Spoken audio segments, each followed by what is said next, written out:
Hi, Hi, good afternoon. how are you doing today? I'm fine, thank you. How about you? All right. What's your name? My name is Gift Good. Where are you calling from? from Lagos. From Lagos? Okay. Yes, So, please. are you? I didn't hear you. How old are you? I'm in my early 30s. Oh, okay, that's good. And what's the question for today? Okay, my first question is um, how do you handle a narcissist? Like when your partner is a narcissist, how do you handle it? Just one second. I didn't hear you, Can you please. hear me? Can you hear me now? I can hear you. Okay, what's the question again? Sorry. I said, how do you handle a narcissist? The first thing is how do you define a narcissist? Um, okay, for instance, how do I place? Let me use an instance to describe this.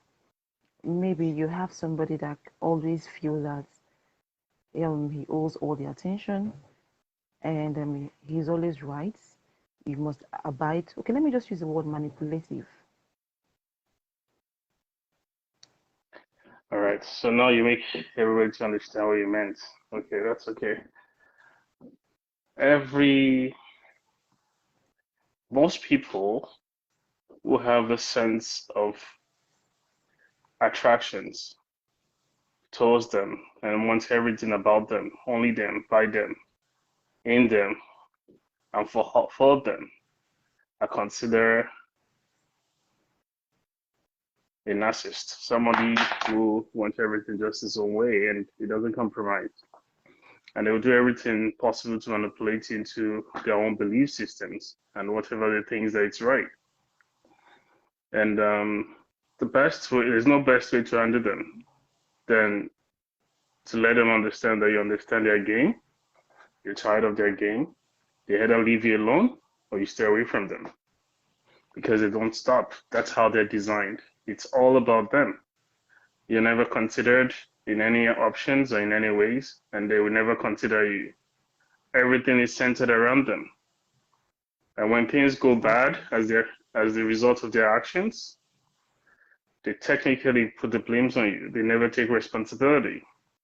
So how do you want to build a future with somebody like that? Okay, so what if a situation whereby afterwards maybe the person comes back to give you reasons to still accept the person back? So what would you do? Don't you know that there are this set of people that are very, very smart? You understand? Many of our Okay. politicians are like them. You understand? And many smart people are like them. The idea is to control. And when they start sensing that they're losing the grip, they try to show some affections, and all it's manipulating you back into the same way. It's like a barber chair. You're gonna be in a circle. It's always gonna be in a circle. There'll be motions, but there won't be movement.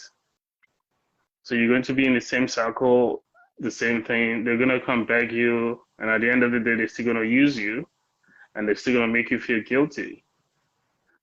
There's male of them, there's Okay. females of them, so you can escape them. The best way is put them where they belong. Okay. Okay. I get that's fine. Okay, my second question goes this way. How do you fix a spark in a relationship? Restore a spark or start a spark. Which one is it?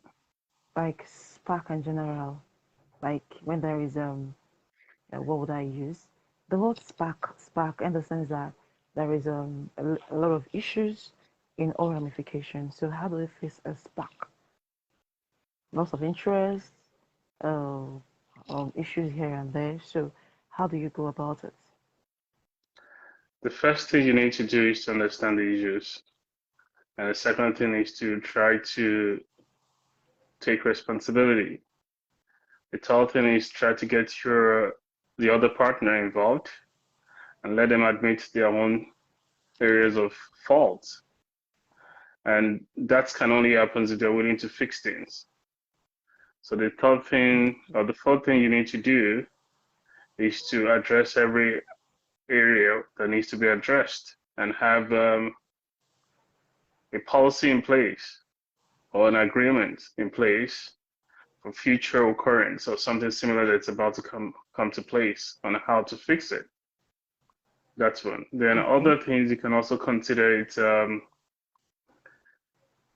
if it looks a little bit difficult to achieve, you might do temporary separations, no communications for a while, so everybody can think and reflect, and eventually everybody can fix the situation. Because Okay. if you check most of the marriages that stay longer, it's as a result of vacation here and there, not vacation together, but individual vacations, like missing yourself for like 2 weeks in a whole year or a whole month. So the separations of that kind will help individuals see the areas where you guys misses each other and help you guys come back and try to fix things. Does that answer your Okay. In question? situation, excuse me, please. In a situation whereby the person is unapologetic, so what do you do? Most men are always like that. The first thing is this: you have to create value. You understand? As a woman, if you create value for yourself, and that's why when you go into a relationship, you have to create value for yourself. What is value? You do things that other women wouldn't do. You have to show that you're exceptional. Sometimes it might look like you're doing too much. But those are the things that makes the man to think that, I cannot afford to lose this person. But if you become part of the generality of the people or the other females, then there's no reasons for the man to feel compelled to come to you. A man may not apologize, a man may not beg you, but there's some actions you should watch out for. A man can come in with some gift, especially when it's your bed is about to come. Maybe some requests you've made in the past. You might try to provide those things when he wants you back. You might not say I'm sorry, but he will make sure that he give you the signs for you to reconsider your positions. And when that happens, especially African men, when that happens, you need to understand that okay, that's his best way of communicating to you that he actually wants you back. Does that answer the Okay. question? Uh, to an extent, though, to an extent, so it's fine. Okay. My last question is this. How do I put it? Okay. Is it wise for couples to share financial responsibility, like equally 50-50? Like what I mean is it wise for a husband and wife to share responsibility financially? For It depends instance, on the paying of house rents. Maybe the man, if it's 200,000, the man can say, give me 100,000 so I can bring 100,000. Do you think it's wise? the first thing is let's ask yourself, what's the responsibility of a woman to a man?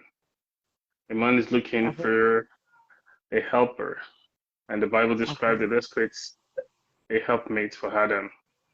So if a woman is a helpmate for Adam, which is you're the helper of your husband, then you're obliged to assist him financially, even when he has nothing. You could take the whole full responsibility. But in a society like Nigeria, most time men does everything. In a Western society, sometimes, at least most of the time, the responsibility are shared because it's going to be very difficult for a man to take all the responsibility, except he makes too much money.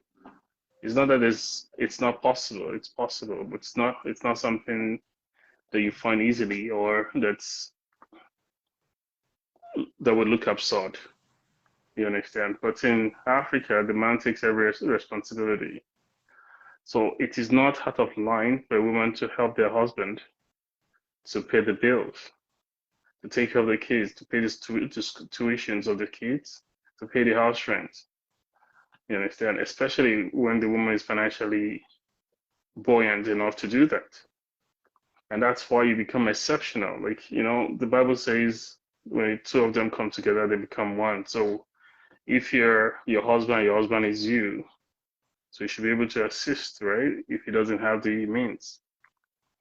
But in a situation where the husband says, "Don't worry, I'll take care of it," then let him take care of it.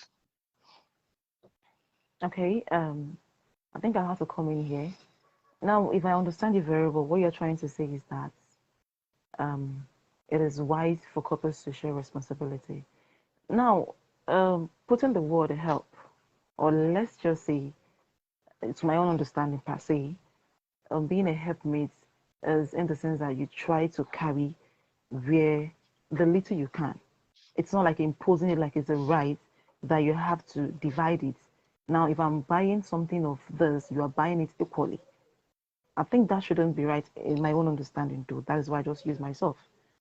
So if I'm trying to maybe buy your own idea, what you're trying to say in essence is that it is right. Look Using at it. using Africa as a case study. Look at it from a different perspective. Okay. If you and your friends goes out, you and your friend, female friends, and you want to buy lunch, or you probably take the same cab to the same destinations. Who pays? We pay separately. You pay separately, and how much more do you pay? And why do you have to pay separately? We're going for a lunch, unless maybe we agree that maybe my friend is taking me out on a lunch. Then the No, bills no, the no, bills are on no, her. no. You and your friends decide to go on a lunch. Who's gonna pay? I pay for mine, she pays for hers. That's good. Do you feel disappointed that she didn't pay for you? No, Okay, so if you and your husband goes out and you have to pay for both of you. because he's the head. So definitely he should. Yes, he should. So what if you have to pay for him as well?